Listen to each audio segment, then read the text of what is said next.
This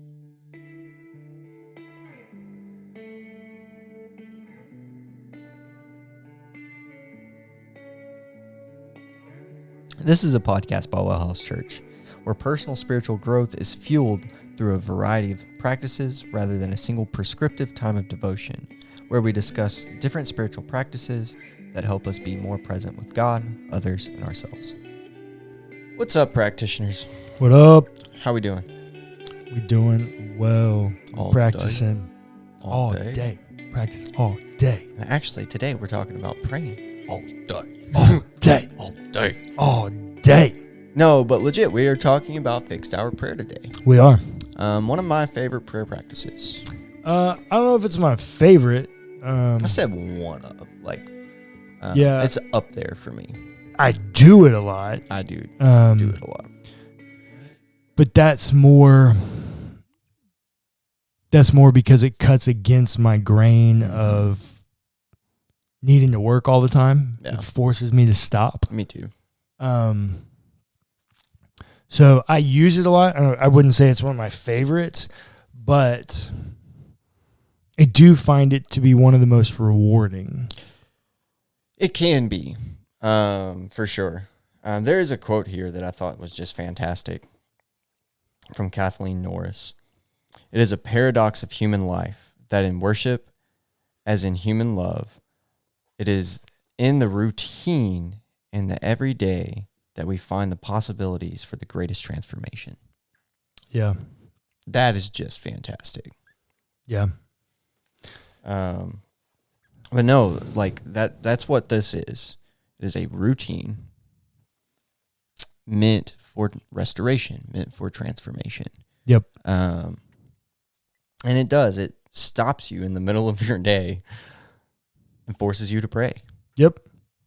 Wherever you're at, whatever's going on, you drop it and you pray. Yep. That's exactly right. And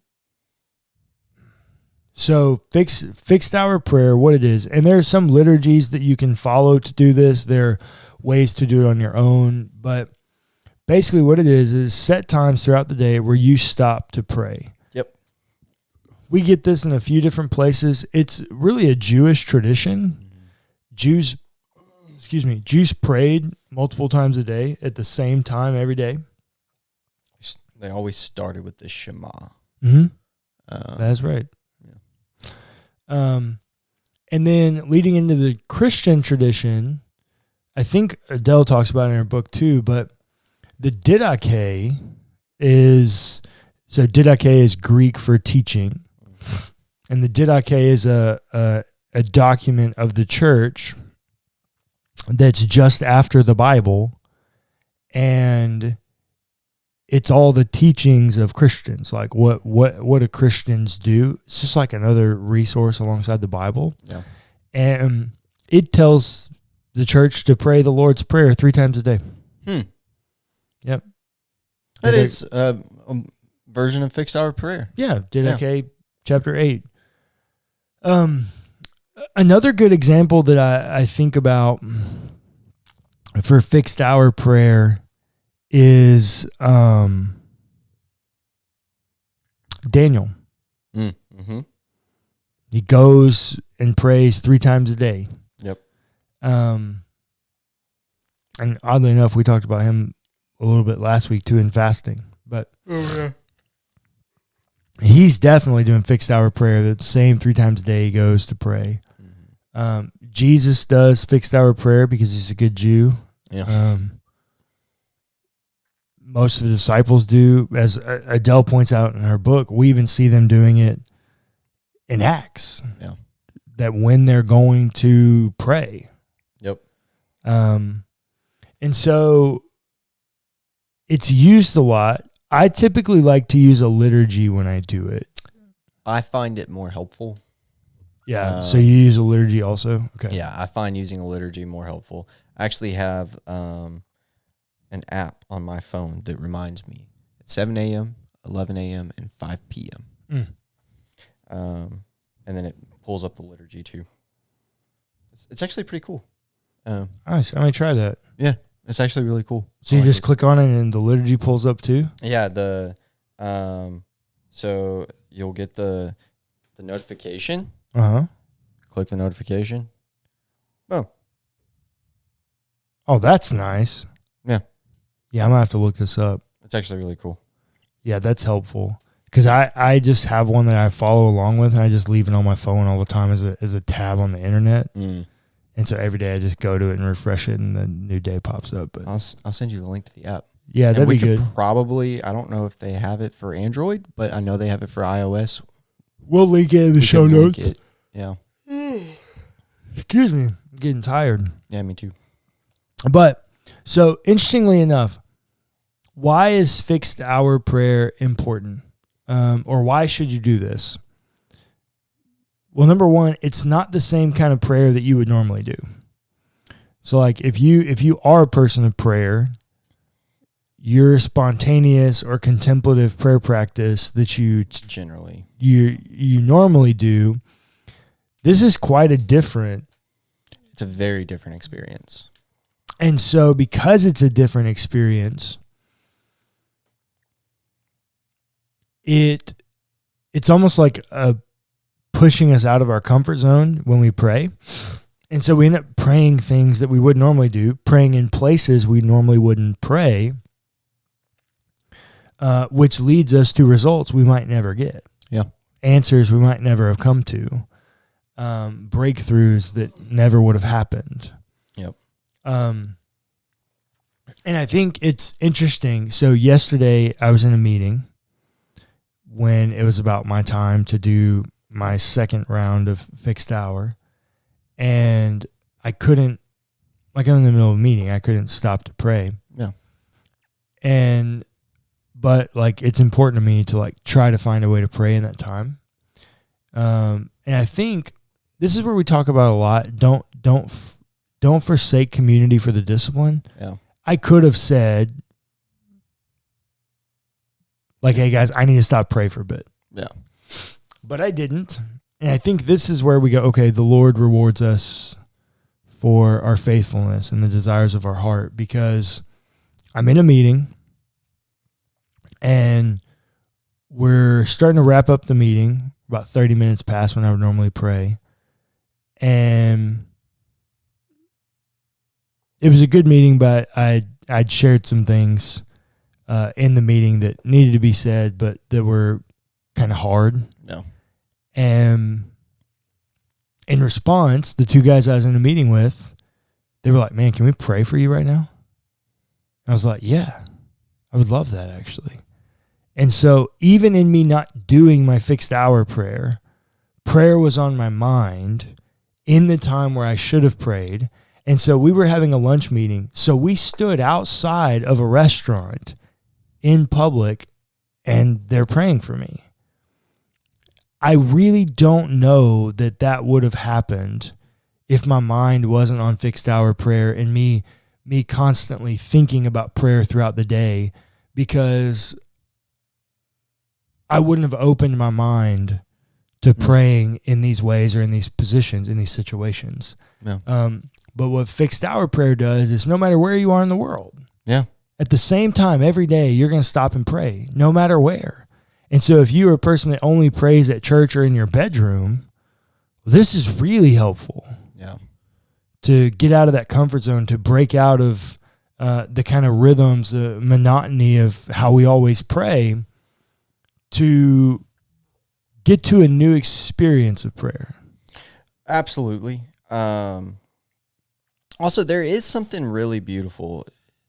If you use the app that I'm using, the 7-Eleven and 5, there's something really beautiful in knowing that there's a bunch of other people praying the exact same prayer at the same time you are. Yep. I couldn't agree more. There is something different about that. Knowing that all of God's people, or a lot of God's people, are praying in unison the same prayer. There's something really beautiful about that. Yeah. At least in your time zone, right? Like yeah, fair. There's something very beautiful about that, and I just love it. Yeah, there's a big unity of the church piece there. Well, and it's powerful. It is. I mean, Paul or John says, they'll know us by the love we have for one another. That unity, that love that we have for one another is how people recognize us as Christians, that we are who we are. And yet, so often I feel like we're fighting one another. And so fixed hour prayer, works across traditions. It works across denominational lines. It works across gender lines. It works across race lines. It is all God's people praying the same thing at the same time. And there is something really beautiful and powerful and unifying about that picture. There is still extreme benefit in fixed hour prayer, even if it's not at those times, right? But it is a different kind of experience at those times. Yeah, for sure. I still think that, like, even if, like, you're not a morning person, because I'll be honest with you, sometimes I don't make the 7 o'clock prayer. Honestly, most days I probably don't. But the 11 and the 5, like, it's a different kind of thing.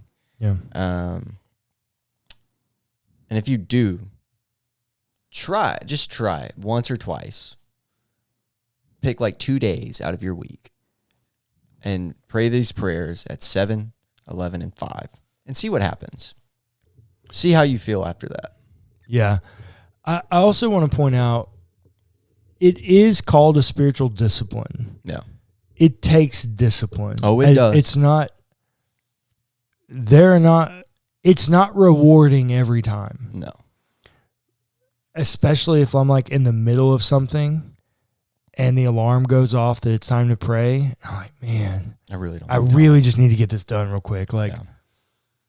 But what it does is, or at least the way that I look at it, I think there are different people who look at it different ways. But for me personally, one of the things I love about fixed hour prayer is that I know that throughout the day, I'm going to have moments where I get an opportunity. It's small, but I get the opportunity to make a decision of whether or not I'm going to choose God or I'm going to choose myself. I get 3 tries a day to know whether or not I'm going to choose God or I'm going to choose me, myself, and I. Ooh, that hit different. Well, yeah, I mean, that's how I look at it because, yeah, I'm a pastor, and so it's really easy for me to pawn off that, like, oh, I'm working and doing God's work, so it's me choosing God. But that's not always true, nor is it exactly true. I mean, there's a lot of stuff that pastors do that is just kind of busy work. Yeah. And it's got to get done, and so I'm not saying anything about that, but like it's just what it is. Yeah. And no, for sure. And fixed hour prayer gives me chances throughout the day. Because just like in anything, don't think that just because I'm a pastor and I get paid by the church and I lead the church that I don't have rhythms or fall into ruts where I do the same thing over and over and over again. And, I love those memes where it's like about pastors and what they do for a living. It's like what I think I do, what my friends think I do, what my mom thinks I do, what my wife thinks I do, all these things. And then it's like what I actually do. And it's just a dude like in front of a computer with papers everywhere. It's like just a mess. There are levels of monotony that happen in any job. Sure. And I used to say it all the time when I worked at a law firm. I got it from Marshall, but I had to work my butt off today to move today's stack of paperwork to make room for tomorrow's stack of paperwork. And lots of times it can feel that way at the church. And so fixed hour prayer gives me 3 opportunities each day for me to make a conscious decision that I'm going to choose God. That these are moments where I'm going to choose God, that I'm going to seek God, I'm going to pursue God above whatever else I think might be a priority. I'm going to choose God. And I think it's been helpful for me in that way because the practice itself doesn't take long. No. But it's less than 2 minutes. But it's the thing that this moment right now, I'm stopping. And I'm choosing God. Because we all think we're busy. Sure. Right? We all got a lot going on. Yeah, that's right. The relentless pursuit of hurry. And we all think we're busy. We all think, time is money and money is time, and time and money are both valuable, right? And so I can't add another thing to my plate. It's interesting, though, and I never understood this, but there's a saying that's been attributed to Martin Luther, and he gets up and he says, man, I have so much to do today. I can't afford to not pray for 3 hours. It's like, whoa, I can't not pray. Yeah. I got so much to do. I must pray. It's like, okay, that's a really interesting concept, idea. That's a different way of thinking about prayer. Because clearly for Martin Luther, prayer was life-giving. Yeah. Prayer did something for Martin that he knew the anxiety that would come with having so much on his plate that day, that he couldn't even begin to approach that without spending time in prayer. And when I read that at first, I was like, man, well, cool. You're like a seminary student. You don't do anything except sit around and read the Bible and study theology. You got all this stuff. It's not exactly true. What Martin's really doing is saying, hey, no matter what, I must pursue God first. And that's the thing I like about fixed hour prayer is I don't feel like I hear the Lord when I do fixed hour prayer. I don't feel... It's not that kind of spiritual experience. No. But it's a moment for me to choose obedience. Yeah. It's a moment to commune. Yeah. Honestly, that's all it is God, I recognize you, and I know that you recognize me. You praise God. You express your love. Maybe ask for some forgiveness, right? Like, that's what this time is for. Yeah. This time is not the contemplative or listening type. Yeah. Those are different things that are used in different scenarios. This is just a moment for you to take time out of your day and focus on God. Yep. Literally, that's all it is. That's actually exactly what it is. And if we were in an ideal world, it would be something you did multiple times a day. Yeah.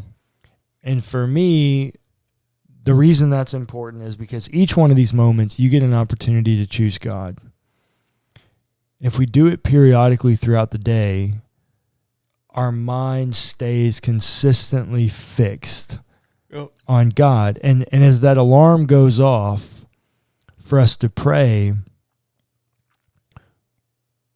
the time doesn't know what's going on in our world or in our day or in our life or in that moment. And yet you may have something going on, and in any other kind of setting, you'd never think about praying in that moment. But because the discipline tells you to, you stop and you do it.